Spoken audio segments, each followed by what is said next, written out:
Hello readers, কেমন আছো সবাই? শুভ নববর্ষ সবাইকে।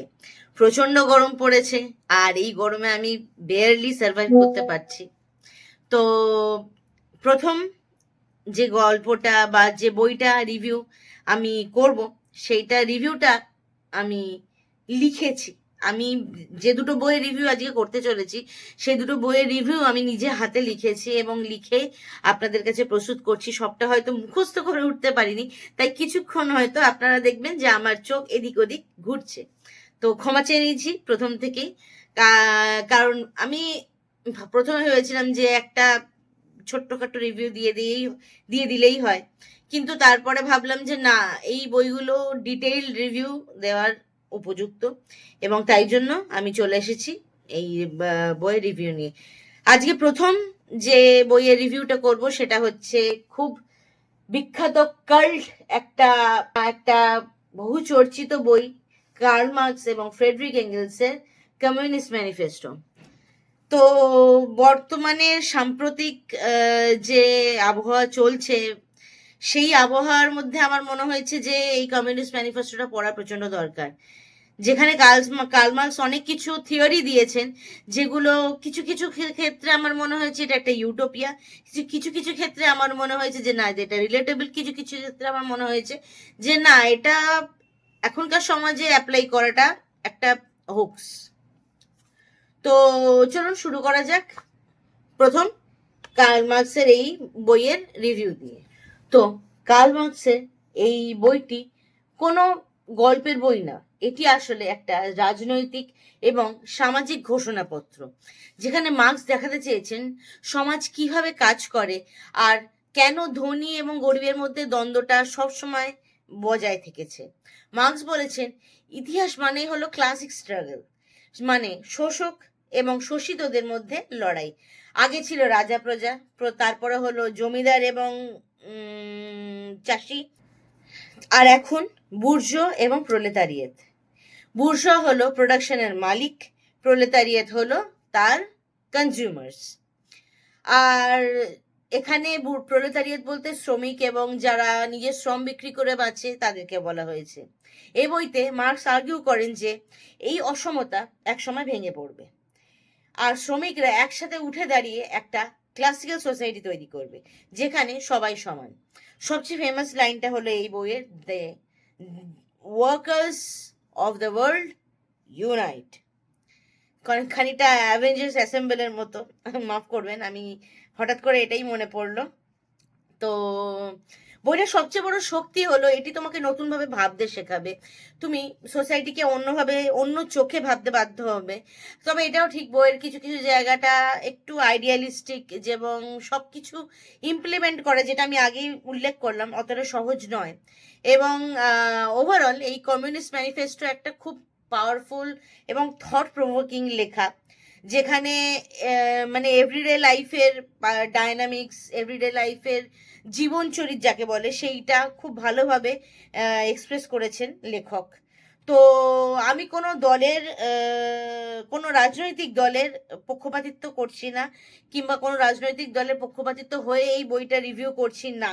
অবশ্যই এইটা একটা কাল্ট বই, এটা একটা সবার পড়া উচিত, কারণ সব বোঝা উচিত প্রত্যেকটা রাজনৈতিক পার্টি যেগুলো দাবি করে সেগুলো আসলেই কি তাদের ম্যানিফেস্টোদের আন্ডারে পড়ে, বা আসলেই কি তাদের যে আদর্শ আছে সেগুলোর মধ্যে পড়ে, নাকি শুধুমাত্র একটা হোক্স। তো এইটাই হলো কার্ল মার্কসের কমিউনিস্ট ম্যানিফেস্টোর রিভিউ। এরপরে রিভিউ আমি যাব সৈকত মুখোপাধ্যায়ের লেখা মাস্টার স্ট্রোক। এটি একটি খুব ভালো অনুবাদ বই, এবং স্টিফেন কিং এর মতো লেখা, মানে স্টিফেন কিং এর মতো লেখক, রবার্ট ব্লকের মতো লেখক। হরর ফ্যান্টাসি রয়েছে, not typical horror, jump square টাইপের হরর এখানে নেই।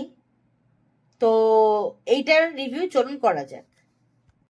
তো সৈকত মুখোপাধ্যায় মাস্টার স্ট্রোকের ট্যাগলাইনটি হলো আতঙ্কের অনুবাদ। তো আমি প্রত্যেকটা গল্পের রিভিউ করব, প্রত্যেকটা গল্প আমার কিরকম লেগেছে সেটা রেটিংও দেব। তো আপনারাও পড়ুন, আর আপনারাও জানান আপনাদের এই গল্পের বইটি কেমন লাগলো। তো চলুন শুরু করা যাক। প্রথম গল্পটি হলো জমদুয়ার। এই জমদুয়ার গল্পটি একটি বডি হররের ওপর তৈরি।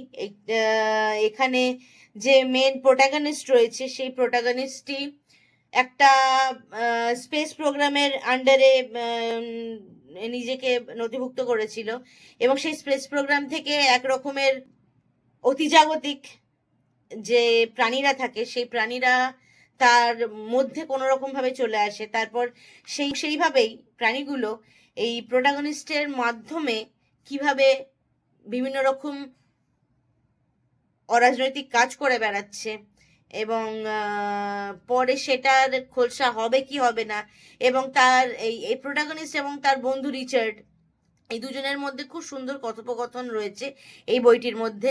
গল্পের সবচেয়ে ইন্টারেস্টিং দিক হলো জমদুয়ার কনসেপ্টটা।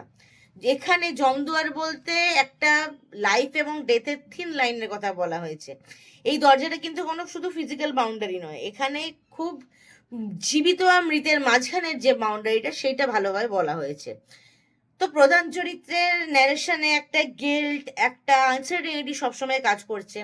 সে বারবার বোঝাতে চেয়েছে তার বন্ধুকে যে সে খারাপ কাজগুলো করেনি, তার কিছু জিনিস আছে যার মাধ্যমে তাকে করানো হয়েছে, কিন্তু সে কিছুতেই বিশ্বাস করতে চায় না, ভাবে এই সবটাই তার ভ্রম। তো এই গল্পটা শেষের দিকে এসে পুরোপুরি এক্সপ্লেন করে না, কিছু প্রশ্ন রেখে দেয়, আর সেই আনআনসার্ড প্রশ্নগুলোই হচ্ছে এই গল্পের মেন মোটো।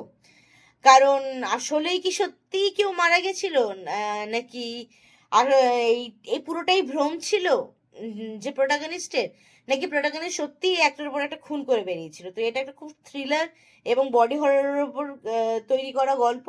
আপনাদের খুবই ভালো লাগবে, আমার তো খুবই ভালো লেগেছে।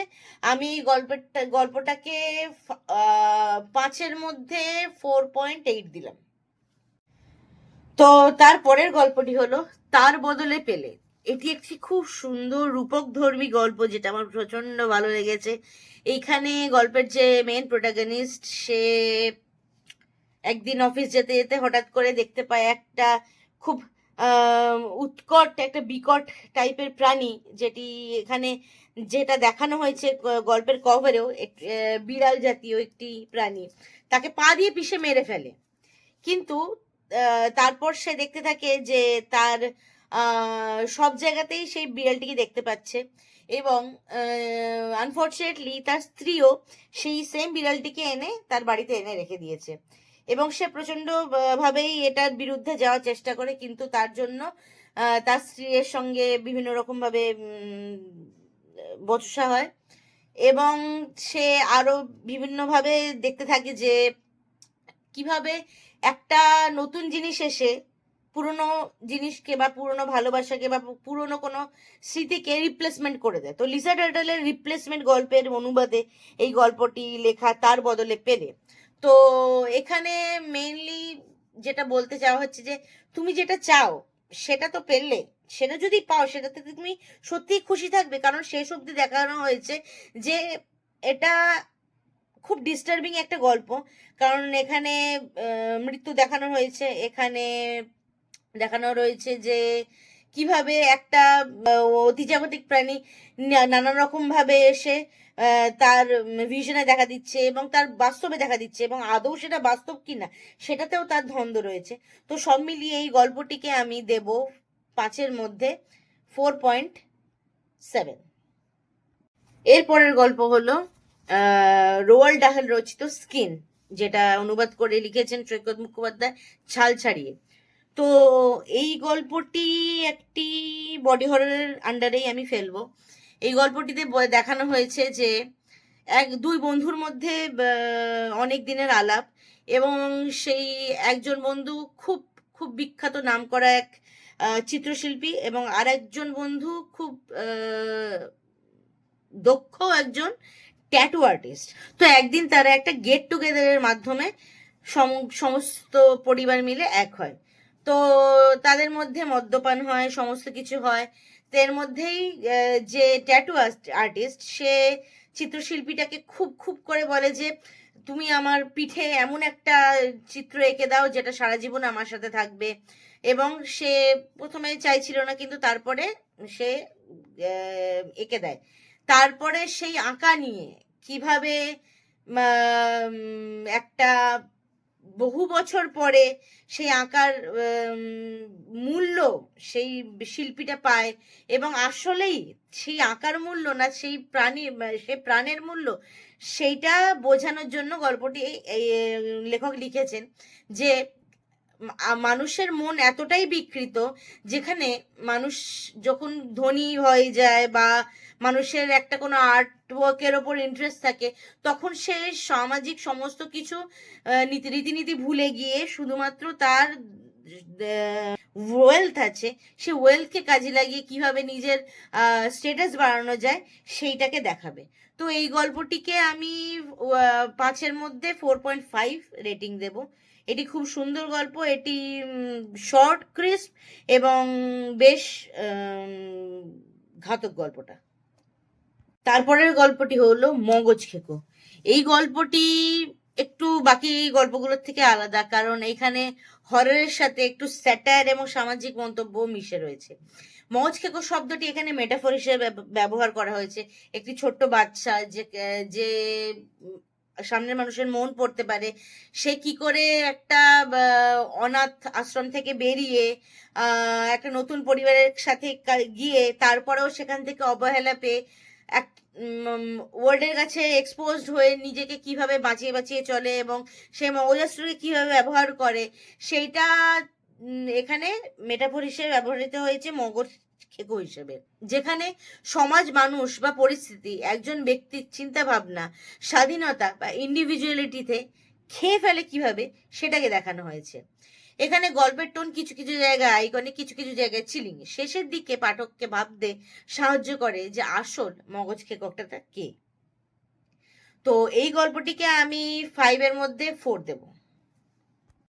পরবর্তী গল্প হলো অমানুষের মেলা। ছদ্মবেশের আড়ালে এক বীভৎস আয়োজন। আমাদের এই অতি চেনা সমাজের ভিড়ে কি সত্যি অমানুষেরা মিলেমিশে থাকে, নাকি আমাদের প্রত্যেকের ভিতরেই কোনো এক অন্ধকার সত্তা গোপনে নিজের মেলা বসিয়েছে? সৈকত মুখোপাধ্যায় অমানুষের মেলা গল্পটি পাঠককে এক চরম অস্বস্তির অন্ধকারে মুখোমুখি দাঁড় করিয়ে দেয়। গল্পের শুরু থেকে শেষ পর্যন্ত এমন এক জগতের হাতছানি রয়েছে যেটা প্রচলিত নৈতিকতা, মায়া বা দয়ার যেখানে কোনো স্থান নেই। লেখক এখানে নিপুণ শব্দশৈলীর মাধ্যমে দেখিয়েছেন যে আধুনিক সভ্যতার যে চকচকে মুখোশ আমরা প্রতিদিন ঘুরে ঘুরি, আর ঠিক তার নিচেই ঘাপটি মেরে পড়ে রয়েছে এক অমানবিক, পাশবিক এবং বিকৃত সত্তা।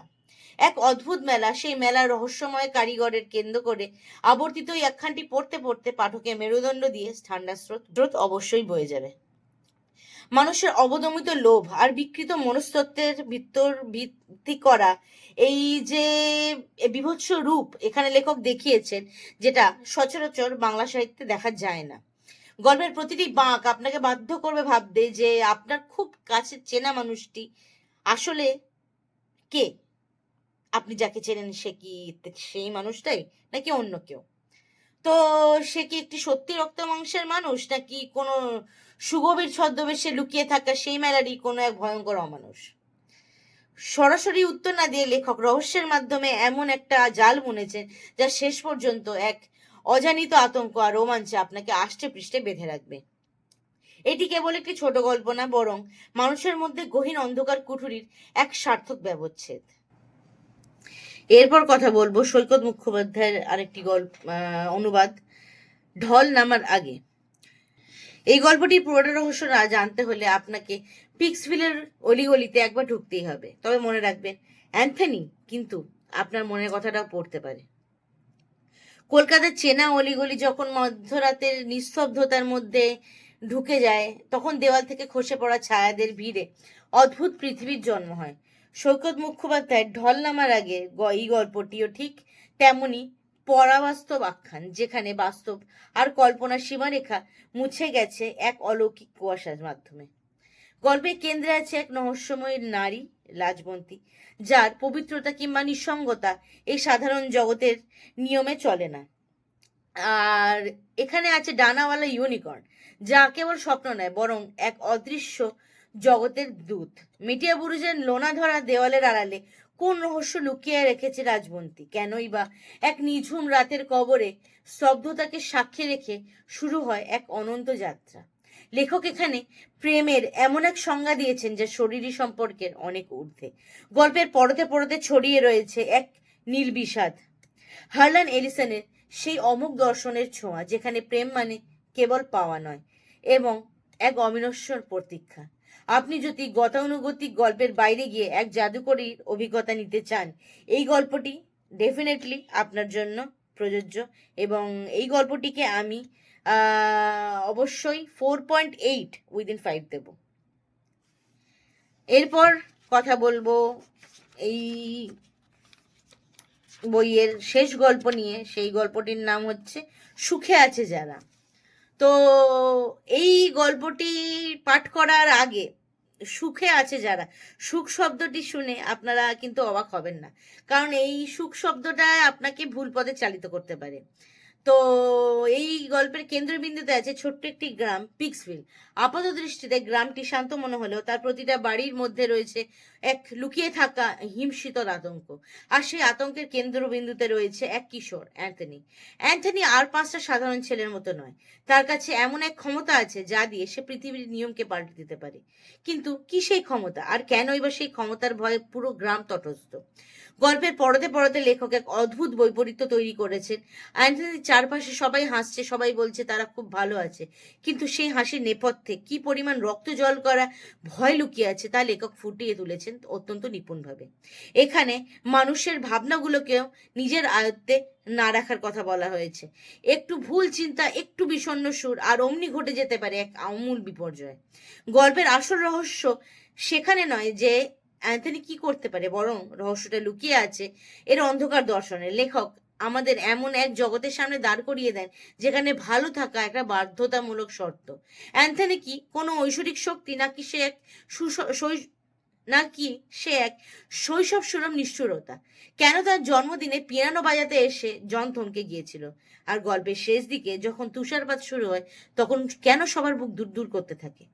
সৈকত মুখোপাধ্যায়ের কলমে এই গল্পটি শ্বাসরুদ্ধকর মনস্তাত্ত্বিক যুদ্ধের দলিল। আপনি যদি এমন কোনো গল্পের সন্ধানে থাকেন যা পড়ার পরেও আপনার মনের মধ্যে অনেক দিন চাপ সৃষ্টি করবে, আপনাকে ভাবাবে আপনি কি সত্যি স্বাধীন, নাকি কোনো অদৃশ্য অ্যান্থনি ইশারায় আপনি হাসছেন, তবে সুখে আছে যারা আপনার জন্য একটা মাস্ট ভিউ। পুরো রহস্যটা জানতে হলে আপনাকে পিক্সভিলের গলিতে অবশ্যই যেতে হবে এবং এই গল্পটিকে আমি 5-এর মধ্যে 4.9 অবশ্যই দেব। তো এই হলো এই আজকের বইয়ের রিভিউ, মাস্টার স্ট্রোক এবং কমিউনিস্ট ম্যানিফেস্টো, কার্ল মার্কসের লেখা। তো আমি আবারও আর একটা গল্পর বই খুব শিগগিরই পড়ে আপনাদের রিভিউ দেব। জানি অনেকটা বড় হয়ে গেল এই ভিডিওটা, কষ্ট করে একটু দেখে নেবেন। আমি অনেক কষ্ট করে এই রিভিউগুলো লিখেছি এবং আমাকে সাহায্যও করেছে আরেকজন এই রিভিউ লিখতে, আমার ভাবনাগুলোকে একটা খুব ভালোভাবে যত্নশৈলীতে তার লেখনীর মাধ্যমে ধরা সে আমাকে গিফট করেছে। তো তাকে অনেক ধন্যবাদ। আর আগামীতে আমি কমিক কন গেছিলাম, সেই কমিক কনের ভিডিও খুব তাড়াতাড়ি আসবে। তো এই হলো আজকের বুক রিভিউ।